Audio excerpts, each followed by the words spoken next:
Nah, Bapak, Ibu, dan saudara-saudari yang terkasih dalam Tuhan, kita bersyukur pagi ini kita bisa datang ke hadapan Tuhan dan beribadah.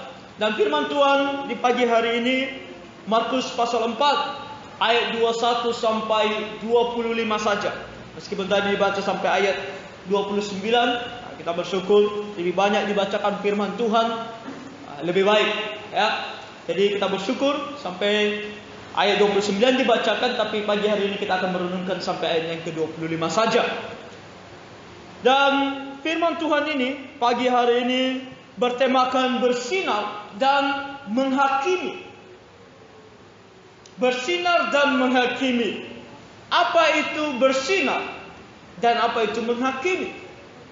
Mungkin pertanyaan yang paling langsung masuk di pikiran kita adalah, apakah menghakimi itu salah atau boleh menghakimi? Nah, melalui firman Tuhan yang kita baca ini, kita akan melihat sedikit penjelasan mengenai apa itu bersinar dan apa itu menghakimi. Nah, firman Tuhan ini konteksnya sudah kita lihat 2 minggu yang lalu. Di ayat 1 sampai ayat 20 kita membaca bagaimana Tuhan berbicara tentang siapa itu orang Kristen yang benar. Kita menjawab pertanyaan, orang Kristen seperti apakah kamu? Orang Kristen yang benar, hatinya, jiwanya harus seperti tanah yang subur. Ada tanah yang di pinggir jalan, ada tanah yang berbatu-batu, bahkan ada tanah yang di dalamnya terdapat banyak sekali semak duri. Tapi kita tahu ketiga jenis tanah ini bukanlah ciri khas orang Kristen yang benar. Sebab tanah yang ada di pinggir jalan, benih yang jatuh ke sana, Injil yang sampai ke sana bahkan tidak tumbuh sama sekali. Artinya kalau kita berbicara orang yang mendengar, kita berbicara tentang orang yang mendengar dari telinga kanan keluar di telinga kiri, atau mungkin belum sempat masuk. Dulu saya baru saya dengar dari seorang jemaat di sini bahwa bukan hanya sekedar masuk telinga kanan, keluar telinga kiri, tetapi tidak masuk sama sekali. Artinya membal, mau masuk ke telinga kanan tapi tidak masuk sama sekali. Itulah tanah yang ada di pinggir jalan. Dan tanah yang atau tanah yang berbatu-batu adalah hati yang menerima firman Tuhan. Masuk firman Tuhan itu di dalam hatinya, tetapi tidak lama, karena tidak berakar, karena begitu banyaknya penganiayaan, ketakutan. Oh, kalau aku percaya kepada Tuhan, kalau aku ikut Tuhan, kalau aku mengaku aku adalah orang Kristen, aku akan dihina, aku akan diejek, aku akan bahkan dianiaya, sehingga dia meninggalkan Tuhan. Dan tanah yang ketiga, yang penuh dengan semak duri. Oh, benih itu masuk, Injil itu masuk, bahkan bertumbuh. Bukan hanya berakar, bukan hanya bertunas, tetapi bertumbuh. Tetapi seiring berjalannya waktu, semak-semak duri itu adalah kekhawatiran di dalam dunia. Oh, dia mungkin tidak takut dipermalukan karena dia orang Kristen. Dia mungkin terus beberapa waktu lamanya tidak peduli orang berkata apa. Dia bahkan mungkin sudah dibaptis, sudah dikukuhkan imannya. Tetapi kekhawatiran dunia, baik itu kebutuhan sehari-hari, baik itu kebutuhan akan pasangan hidup. Oh, kebutuhan akan pasangan hidup. Karena anak-anak muda pasti mencari pasangan hidup. Ketika ada laki-laki, kalau dia perempuan, atau ada perempuan kalau dia laki-laki, yang selama ini dia idam-idamkan, tipenya sama dengan apa persis yang dia inginkan. Oh, kita semua pasti punya tipe. Dan iblis akan tahu itu. Dia tahu apa yang kita mau. Anak-anak zaman sekarang, apalagi para wanita, maunya apa? cowok Korea, kulitnya putih, ya kan, rambutnya kayak mana diturunkan di bawah, ya kan, pakaiannya fashionable katanya. Dia akan memberikan kita apa yang kita mau. Iblis untuk menggoda kita. Tapi dia tidak percaya kepada Tuhan. Ketika dia tawarkan kepada kita sesosok orang yang sesuai dengan tipe kita, terkadang tidak sesuai dengan kehendak Tuhan. Dan apa yang akan kita lakukan? Oh, anak-anak muda yang ada dalam gereja ini, apa yang akan kamu lakukan? Ketika kamu tamat SMA, kamu tidak dapat pekerjaan. Kemudian iblis akan menggoda kamu. Oh, ada pekerjaan, tapi pekerjaan ini membuat kamu tidak bisa beribadah setiap hari Minggu, membuat kamu tidak bisa ikut segala persekutuan yang ada. Apa yang akan kamu lakukan? Tanah yang penuh dengan semak duri, benih itu akan bertumbuh, tapi pada waktunya benih itu atau tanaman tersebut akan dihimpit oleh semak duri ini. Dan dia akan meninggalkan Tuhan. Begitu banyak anak muda sudah dikukuhkan imannya, tapi meninggalkan Tuhan, murtad terhadap Tuhan. Jangan sampai ini terjadi. Kita juga orang tua yang sudah menikah. Oh, bukan hanya masalah pasangan hidup. Anak-anak kita pun menjadi Tuhan bagi kita. Ketika istri kita mulai hamil, kemudian melahirkan anak, oh, kita mengatakan kebutuhan bertambah. Ada orang Kristen setelah menikah, setelah punya anak, tidak lagi datang ke gereja. Kenapa? Sibuk bekerja. Kebutuhan terlalu banyak yang harus dipenuhi. Kebutuhan makanan sehari-hari, pakaian, sekolah. Nah, kita mau anak-anak kita sekolah di sekolah yang high class, yang paling tinggi. Dan itu tentu memerlukan biaya yang mahal. Dan kita bilang, daripada anak kita tidak sekolah di sekolah yang baik, lebih baik kita tidak ibadah. Hari Minggu pun pergi kerja, karena lembur kan, uangnya double.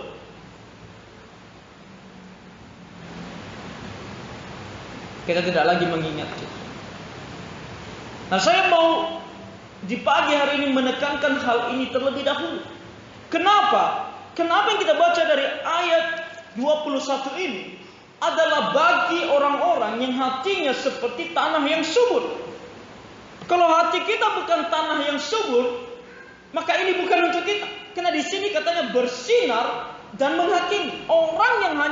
Orang yang bisa bersinar hanyalah orang yang betul-betul sudah percaya kepada Tuhan Yesus dan mau mendedikasikan dirinya untuk Tuhan. Dan kalau kita mengatakan kita orang Kristen, kita harus seperti ini. Kita harus selalu berhati-hati. Iblis akan selalu menggoda kita. Iblis akan selalu mau kita jatuh. Itu keinginan iblis. Dan kalau selama ini kita sudah jatuh, mari kita bangkit. Sebab di sini dikatakan, lalu Yesus berkata kepada mereka, orang membawa pelita bukan supaya ditempatkan di bawah gantang atau di bawah tempat tidur, melainkan supaya ditaruh di atas kaki dia. Penekanannya di sini adalah di kata pelita. Tuhan Yesus berkata, bukan tentang orang yang membawanya, tetapi tentang pelitanya. Nah, apa itu pelita? Pelita adalah sebuah benda yang menerangi. Pada masa dulu kala, orang biasanya membuat itu dari sebuah lumpur yang dibentuk seperti sebuah wadah. Kemudian nanti ada sumbunya yang ditaruh di situ sampai ke ujungnya. Kemudian di dalamnya akan ditaruh minyak. Dan itu akan diletakkan di tempatnya. Nah, kalau sekarang kita mungkin berpikir seperti lilin atau lampu cemprong ya namanya, yang ada minyaknya di dalam. Atau mungkin lebih modern, sekarang kita katakan lampu yang dicolokkan ke listrik. Apapun yang bisa memancarkan cahaya, itulah pelita. Dan pelita ini, kita tahu semua fungsi adalah untuk menyinari. Kalau tidak ada pelita, suasana akan menjadi gelap. Karena suasana gelap dan kita mau melihat, makanya kita menaruh pelita supaya menjadi terang dan semuanya kelihatan. Itulah fungsi pelita. Dan di sini Tuhan Yesus katakan, pelita ini orang membawanya tidak mungkin diletakkan di bawah.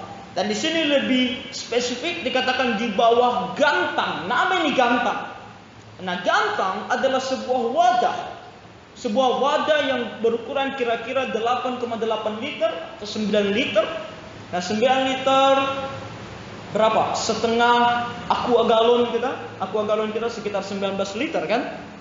Jadi setengah itu. Begitulah besarnya gantang ini. Oke, jadi sebuah seperti wadah mangkuk besar yang dipakai pada masa itu berukuran 9 liter. Dan Tuhan Yesus berkata, kalau orang menghidupkan pelita atau membawa pelita, pelita ini tidak mungkin ditaruh di bawah gantang ini. Bayangkan kalau ini adalah malam hari, kemudian lampu mati, listrik mati. Kemudian kita ambil lilin, kemudian kita bakar. Tapi kemudian kita taruh di bawah gantang. Apa yang terjadi? Suasana masih gelap, tidak ada terang. Dan kemudian dikatakan tidak mungkin ditaruh di bawah tempat tidur. Sama saja, tidak akan menerangi. Nah, di dalam Alkitab, pelita adalah simbol dari kebenaran firman Tuhan.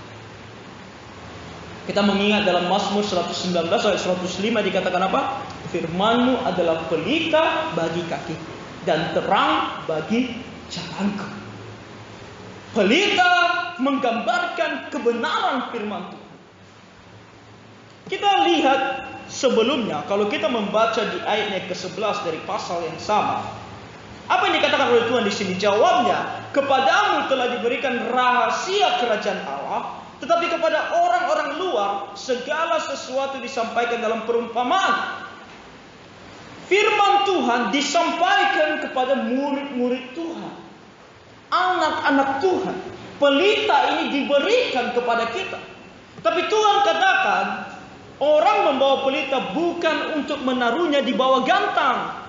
Kalau kita sudah diberikan firman Tuhan, bukan bagi kita untuk menyimpannya di dalam hati kita saja. Kalau kita sudah menerima firman Tuhan, maka yang harus kita lakukan adalah menyatakan firman Tuhan itu. Makanya hari ini kita mau tahu tentang bersinar. Kita harus bersinar. Di ayat 22 dikatakan, sebab tidak ada sesuatu yang tersembunyi yang tidak akan dinyatakan. Dan tidak ada sesuatu yang rahasia yang tidak akan tersingkap. Nah, sebelum itu kaki dian adalah sebuah tempat meletakkan pelitanya. Kalau di bait suci, kalau kita membaca perjanjian lama, kaki dian yang ada di bait suci, kalau kita pernah melihat gambar-gambar, kadang-kadang orang membuat gambarnya, sebuah kaki dian adalah sebuah tempat lilin atau tempat lampu yang kalau kita lihat ada cabang-cabangnya. Biasanya 3 di kiri, 3 di kanan, 1 di tengah. Saya rasa di gereja-gereja tradisional kadang-kadang ada ini. Pada saat Natal biasanya ada penyalaan lilin. Nah, itu yang disebut sebagai kaki dian. Oke, tempat meletakkan pelita. Dan Tuhan katakan di sini, tidak ada sesuatu yang tersembunyi yang tidak akan dinyatakan. Nah, kata tersembunyi artinya ditutup. Ditutup dan dijaga kerahasiaannya. Nah, apa yang biasa kita tutup dan kita jaga kerahasiaan. Sesuatu yang berharga. Sesuatu yang berharga. Kita tidak akan kasih tahu orang di mana letak harta karun berada. Karena sangat berharga. Kita sangat sayang kepada dia dan kita tidak mau orang mengambil dia. Sangat berharga. Tapi Tuhan katakan apa? Tidak boleh selamanya sesuatu yang berharga ini disimpan begitu saja. Nah, apa yang paling berharga bagi orang Kristen? Kebenaran firman Tuhan. Saudara-saudara, tidak ada yang paling atau lebih berharga daripada firman Tuhan. Kenapa? Karena apapun yang kita bisa miliki di dalam dunia ini, kalau kita tidak percaya kepada Injil kebenaran firman Tuhan ini, semuanya adalah sia-sia belaka. Kitab Pengkhotbah akan mengajari kita semuanya ini. Salomo dikatakan firman Tuhan, tidak ada yang lebih berhikmat daripada dia. Dan orang bisa menyaksikan, tidak ada yang lebih kaya daripada dia. Seberapa kaya manusia zaman sekarang? Kalau kita melihat YouTube, ada orang kaya, jamnya mungkin emas, kan? Bahkan ada dulu berita-berita tentang orang sangat saking kayanya, toiletnya pun terbuat dari emas, kan? Tapi itu hanya satu atau sedikit bagian dari apa yang dia punya. Salomo mempunyai istana.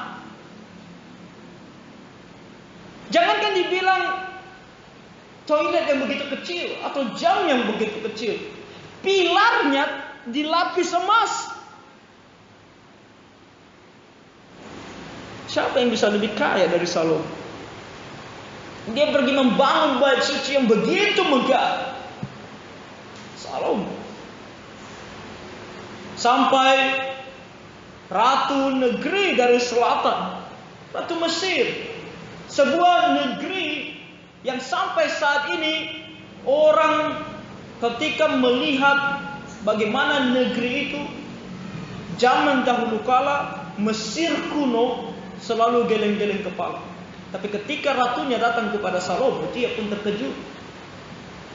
Salomo begitu luar biasa, berhikmat dan juga kaya. Tapi apa yang dia katakan dalam kitab Pengkhotbah? Di masa tuanya dia katakan apa? Semuanya sia-sia. Semuanya sia-sia. Kenapa? Karena Salomo tidak ikut firman Tuhan. Dia pergi menikahi 700 istri, 300 gundik. Dia pergi menikahi 1000 wanita. Dan itu mengakibatkan apa? Dia kemudian menyembah berhala dan meninggalkan penyembahan yang benar terhadap Tuhan. Semua kekayaan, semua kebijaksanaan bahkan yang dia miliki, dia pakai untuk dosa terhadap Tuhan. Makanya Tuhan marah kepada dia. Puji Tuhan, dia bertobat di masa tuanya, sehingga dia menulis kitab Pengkhotbah dan mengajari kita semua, semuanya adalah sia-sia tanpa kebenaran firman Tuhan. Tapi dengan kebenaran firman Tuhan, Tuhan Yesus katakan apa? Ketika dia begitu sangat lapar, 40 hari 40 malam dia tidak makan. Ketika iblis memberikan dia roti dengan cara mengatakan kamu harus mengubah batu menjadi roti, dia katakan apa?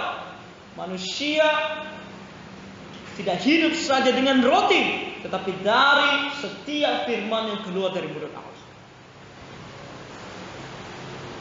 Saudara-saudara, itulah yang paling berharga bagi kita. Dan di sini dikatakan firman Tuhan kepada kita, ketika kita sudah menerima yang berharga itu, apa yang harus kita lakukan? Kita harus memberitahu kepada orang lain. Tuhan katakan dari 23, barang siapa bertelinga, barang siapa mempunyai telinga untuk mendengar, hendaklah ia mendengar. Kalau kita melihat ayat ini, bukankah mirip dengan apa yang sudah dikatakan Tuhan sebelumnya? Ketika dikatakan oleh Tuhan di ayat ke-12, supaya sekalipun melihat mereka tidak menanggap. Sekalipun mendengar, mereka tidak mengerti. Supaya mereka jangan berbalik dan mendapat ampun. Nah, ini adalah satu kebalikan. Orang yang tidak percaya kepada Tuhan, yang mengeraskan hatinya, ketika sudah dikatakan Tuhan Yesus adalah satu-satunya jalan keselamatan dan hidup, percaya kepada Dia dan ikut Dia, dia mengeraskan hatinya. Aku tidak mau percaya. Aku tidak butuh Tuhan Yesus. Maka Tuhan katakan apa? Meskipun dia melihat, namun dia tidak menanggap. Meskipun dia mendengar, dia tidak mengerti. Supaya jangan berbalik dan diselamatkan. Tetapi kalau kita orang yang percaya kepada Tuhan, Tuhan Yesus katakan, barang siapa mempunyai telinga, hendaklah ia mendengar. Hendaklah, mempunyai telinga untuk mendengar, hendaklah ia mendengar. Kalau kita betul-betul mempunyai telinga, nah telinga di sini bukan telinga fisik, tapi telinga rohani. Telinga yang siap mau mendengarkan firman Tuhan, mau mengikuti, mau taat kepada firman Tuhan. 2 minggu lalu saya katakan kata mendengar di dalam Alkitab bukan hanya sekedar masuk telinga, tapi bahasa aslinya adalah kata yang berkonotasi untuk siap menerima dan menaati. Inilah kata yang dipakai ketika kita berada di militer. Seorang yang berada di militer, seorang prajurit, ketika dia sedang berdiri di hadapan komandannya dan siap mendengar, apa artinya? Bukan lagi waktu dia untuk berpikir apakah yang disuruh komandannya atau diperintahkan komandannya itu boleh nggak dilakukan. Tidak. Seorang prajurit apapun yang dikomandai oleh komandannya, dia akan berkata siap, laksanakan, ya kan? Dia akan pergi dan laksanakan. Apapun itu dia tidak lagi berpikir, bentar, biar saya pilah-pilah dulu apa yang kamu katakan. Tidak lagi seperti itu. Nah, itu kata mendengar di sini. Apapun yang dikatakan oleh Tuhan, kita siap mendengarkannya dan siap melakukannya. Ketika Tuhan katakan kepada kita dalam firman-Nya, kita harus bersinar. Kita harus menyatakan kepada orang lain bahwa kita adalah orang Kristen. Apa itu Injil? Maka kita harus katakan siap, laksanakan. Maka mulai dari sekarang, kalau kita memang orang Kristen, bagaimana cara kita untuk bisa bersinar? Adalah dengan menyatakan diri kita, dari perkataan kita, dari perbuatan kita, bahwa kita ini orang Kristen. Jangan sampai dikatakan orang Kristen seperti apa kita ini, yang mengaku Kristen tapi selalu berkata-kata dengan kata-kata yang kotor. Jangan kita menjadi orang Kristen dikatakan orang Kristen macam apa kita ini, yang katanya Kristen tapi pergi kemana-mana dengan pakaian yang tidak wajar, dengan pakaian-pakaian yang kurang bahan.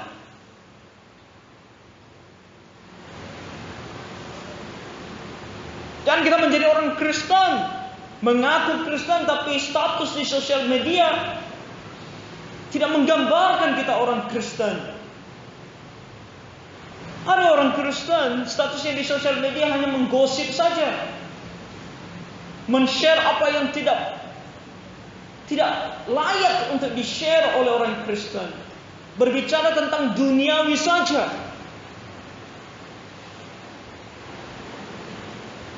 Dan kita menjadi orang Kristen, mengaku Kristen, tapi sangat jarang datang ke gereja. Tidak rindu datang persekutuan, apalagi persekutuan doa. Tidak rindu datang untuk belajar firman Tuhan. Tidak ada keinginan untuk belajar firman Tuhan. Orang Kristen seperti apa kita? Kalau kita betul-betul orang Kristen, kita harus bersinar. Kita harus bisa berada di atas, bukan di bawah. Di atas maksudnya bukan posisi yang tinggi, tetapi betul-betul bisa bersinar. Dan orang bisa melihat bahwa kita adalah sumber cahayanya. Tuhan Yesus ketika dia datang ke dalam dunia, Yohanes Pembaptis mengatakan apa tentang dia? Dia adalah terang Dan terang itu sudah datang ke dalam dunia, sudah datang ke dalam kegelapan, dan kegelapan itu tidak dapat menguasai. Kita orang Kristen harus serupa dengan Kristus. Maka ketika kita terang, ketika kita adalah pelita, kita harus bercahaya dan kegelapan dunia tidak boleh menguasai kita. Jadi utamakan Tuhan di dalam kehidupan kita. Itulah cara kita bersinar. Ketika kita bekerja, bekerjalah sebagai orang Kristen. Bekerja sebagai orang Kristen. Artinya bekerja dengan sebaik mungkin. Alkitab mengajarkan kepada kita, kalau kita orang Kristen yang sedang bekerja, kalau kita ini pekerja, maka kita harus bekerja seperti untuk Tuhan. Bukan untuk bos kita, bahkan untuk Tuhan. Kalau kita bekerja untuk Tuhan, maka apa yang kita lakukan? Kita akan melakukan yang terbaik. Karena bos kita tidak melihat kita 24 jam, tetapi Tuhan selalu melihat kita setiap detiknya. Orang Kristen tidak boleh bekerja ketika bosnya tidak ada dan kita bilang, oh bosnya tidak ada, mari kita bermalas-malasan. Tuhan ada. Mata Tuhan melihat kita setiap detiknya. Bahkan sebelum kita perbuat sesuatu, sudah Dia tahu apa yang ada dalam hati kita. Itulah Tuhan. Maka Tuhan katakan, kalau kamu pekerja, kalau kamu karyawan, bekerjalah seperti untuk Tuhan. Dan kalau kamu bos, firman Tuhan juga katakan kepada kita apa yang harus dilakukan bos, bahwa dia harus mengasihi anggotanya. Jadi Tuhan sudah memberitakan kepada kita semuanya. Kalau kita istri seperti apa yang sesuai dengan firman Tuhan, yang tunduk kepada suaminya, yang mengajari anak-anaknya di dalam Tuhan. Kalau kita suami seperti apa kita kalau kita mau bersinar? Kita harus menjadi suami yang mengasihi istri kita seperti diri kita sendiri. Kita harus menjadi suami, menjadi bapa bagi anak-anak kita, yang memimpin keluarga kita di dalam Tuhan. Sayangnya begitu banyak anak-anak tidak percaya kepada Tuhan karena kita orang tuanya. Karena kita tidak bersinar.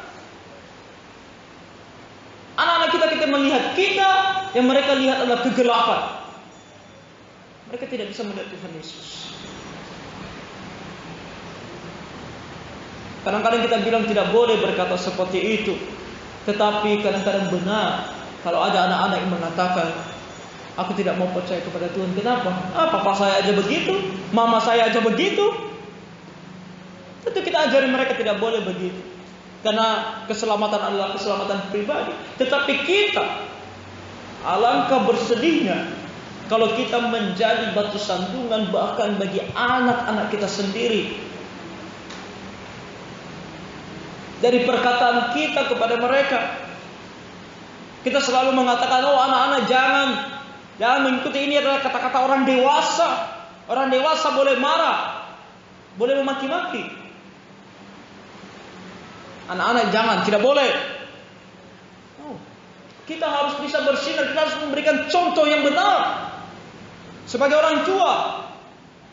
Kalau kita mengatakan kita orang Kristen, dan kalau kita mau anak-anak kita menjadi orang Kristen yang benar, kita sendiri harus menunjukkan orang Kristen yang benar itu seperti apa. Bersinar bagi Tuhan. Dan dalam keadaan bersinar, kita harus sadari apa yang terjadi. Ketika kita bersinar, di saat yang sama, mau tidak mau, kita akan menghakimi. Mau tidak mau. Kenapa? Karena menghakimi pada dasarnya adalah menyatakan kesalahan. Ketika terang itu ada, apa yang dia lakukan?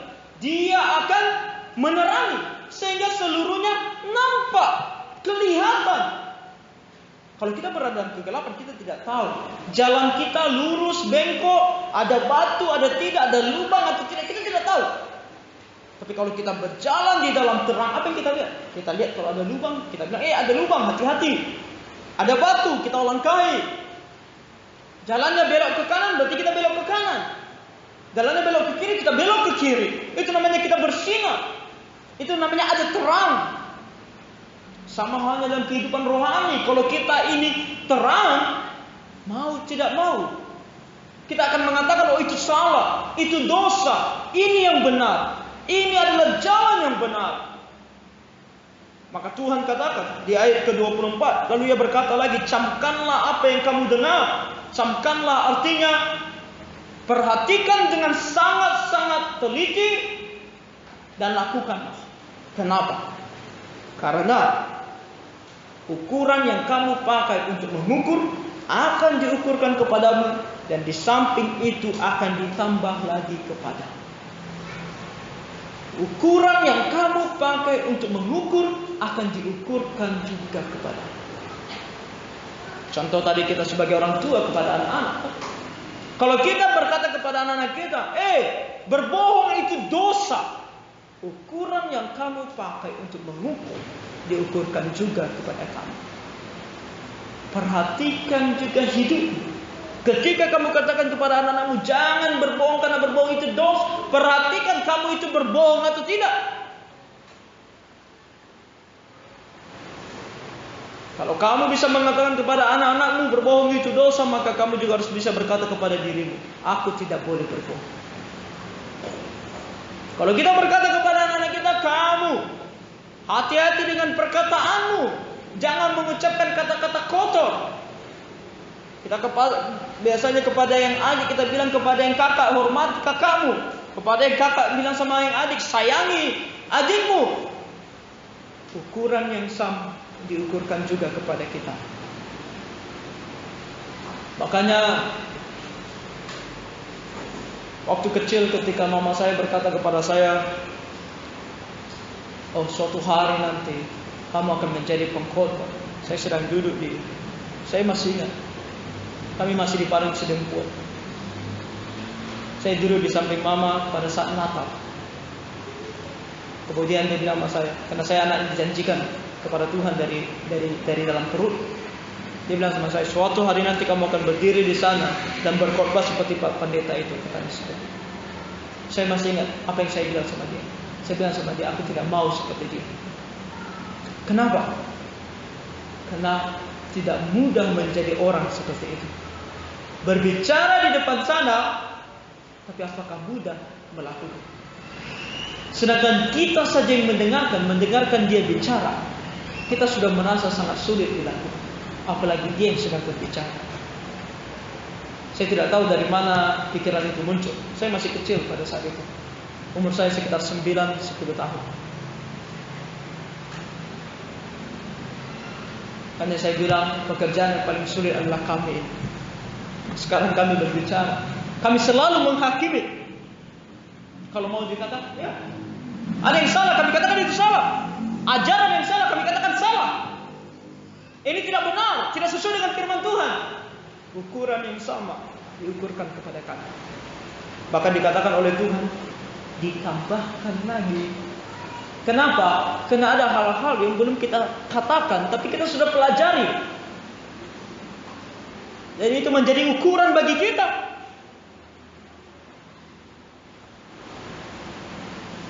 Orang Kristen, kita orang Kristen, hidup kita bukanlah hidup berleha-leha, bersantai-santai, melakukan apa yang kita mau, terserah apa kata Tuhan. No. Hidup kita ada di hadapan Tuhan. Kalau kita mau hidup kita benar di hadapan Tuhan, kita harus menyatakan Tuhan melalui segala hal yang kita lakukan. Tetapi di saat yang sama, ketika kita menghakimi, ketika kita katakan ini salah dan ini yang benar, kita juga harus melakukannya.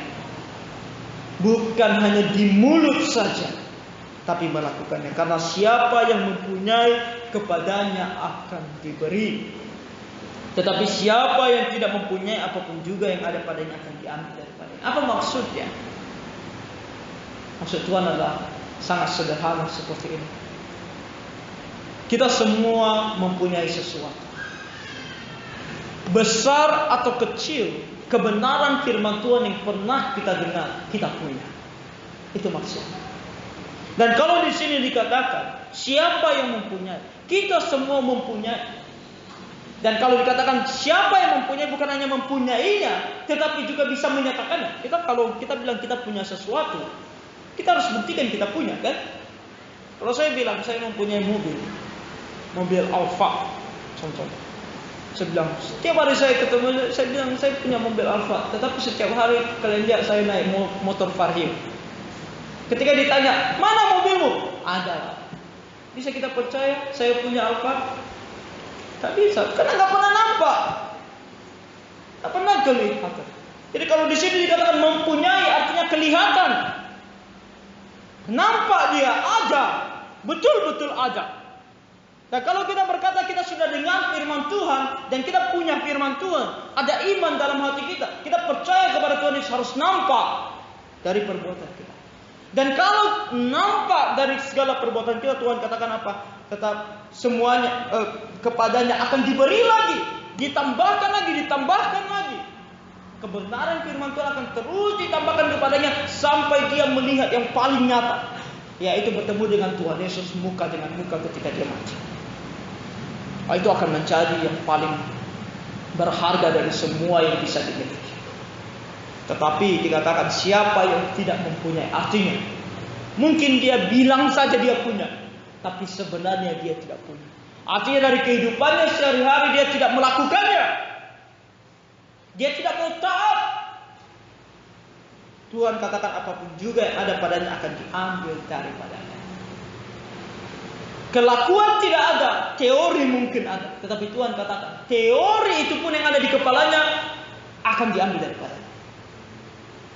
Ini adalah kondisi yang paling buruk yang bisa kita alami. Saudara-saudara, hati-hati. Dimulai dari ketidaktaatan yang sederhana. Itu. Ketika Tuhan katakan kepada kita, beribadah, ingat dan kuduskanlah hari Sabat. Beribadahlah pada hari Sabat Tuhan. Dimulai dari sini. Kita akan mulai, kalau kita adalah orang yang tidak mau taat, kita akan lakukan apa? Kalau aku sehat, kalau aku tidak ngantuk, aku pergi ibadah. Tapi kalau aku ngantuk, sorry, aku tidak datang ibadah. Dimulai dari sikap yang sederhana seperti itu. Lama-lama kamu tidak akan mau ibadah. Lama-lama kamu tidak akan mau melakukan apapun yang sesuai dengan firman Tuhan. Lama-lama kamu akan melakukan dosa dan tidak akan takut lagi. Dimulai dari kebohongan kecil. Kadang orang bilang apa? Kebohongan putih. Apa itu kebohongan putih? Gak ada kebohongan putih. Kebohongan yang kebohongan. Warna. Kebohongan merah seperti apa? Kebohongan putih. Kebohongan demi kebaikan. Gak ada kebohongan demi kebaikan. Kebohongan yang kebohongan. Dimulai dari kebohongan yang demikian. Kita bilang tipu-tipu sedikit. Ya, tipu-tipu sedikit. Kebohongan-kebohongan kecil saja dimulai dari situ. Sampai suatu hari kamu akan tersadar sendiri bahwa kamu sudah berbohong tanpa kamu sadar. Dimulai dari sana. Makanya baca kitab Roma pasal 1. Kenapa? Karena Tuhan berkata di sana, Tuhan sudah menyatakan dirinya, tetapi mereka tidak mau percaya. Mereka tahu dia Tuhan, tapi tak mau menyembah dia sebagai Tuhan. Lalu apa yang Tuhan katakan? Dia biarkan mereka melakukan dosa, bahkan dosa yang menurut mata sudah tidak wajar. Tapi mereka tidak merasa itu dosa. LGBT, akhir-akhir ini, lesbian, gay, biseksual, transgender, di mata orang normal ini tidak biasa. Bagaimana mungkin seorang yang terlahir laki-laki tiba-tiba mengatakan dia perempuan? Bagaimana mungkin seorang laki-laki bisa suka dengan laki-laki? Bagaimana mungkin perempuan bisa suka dengan perempuan? Tidak normal. Tetapi mereka berkata, ini yang normal. Kenapa? Karena Tuhan sudah biarkan kita bisa dalam situasi seperti ini. Kalau kita tidak segera bertobat dan betul-betul bilang, Tuhan, aku mau mengikut Engkau. Itu yang Tuhan katakan di sini. Bersinar dan menghakimi, dua hal yang akan berjalan bersama. Menghakimi tidak dosa selama kamu menghakimi dengan benar. Makanya ada hakim, kan? Kalau menghakimi itu dosa, maka hakim itu berdosa setiap saat. tapi menghakimi dengan benar. Tapi saat kamu menghakimi, perhatikan dirimu sendiri. Di mana kamu berdiri? Di atas kebenarankah atau tidak? Kalau kamu mengatakan kepada Tuhan, aku tidak mau bersinar, aku tidak mau taat kepada firman, hati-hati. Akan ada waktu di mana Tuhan akan ambil semua yang kamu punya. Bahkan rasa dalam hatimu yang masih ada sedikit tentang Tuhan, itu pun akan hilang. Makanya jangan heran kalau banyak orang pergi murtad. Kenapa? Karena sudah tidak ada lagi rasa dalam hatinya untuk takut kepada Tuhan. Hati-hati, langkahmu dijaga, supaya jangan kita berpaling daripada Tuhan. Dan tentu berpaling daripada Tuhan akan mengakibatkan kita dihukum di dalam api neraka. Jadi kiranya Tuhan menolong kita semua. Mari kita berdoa.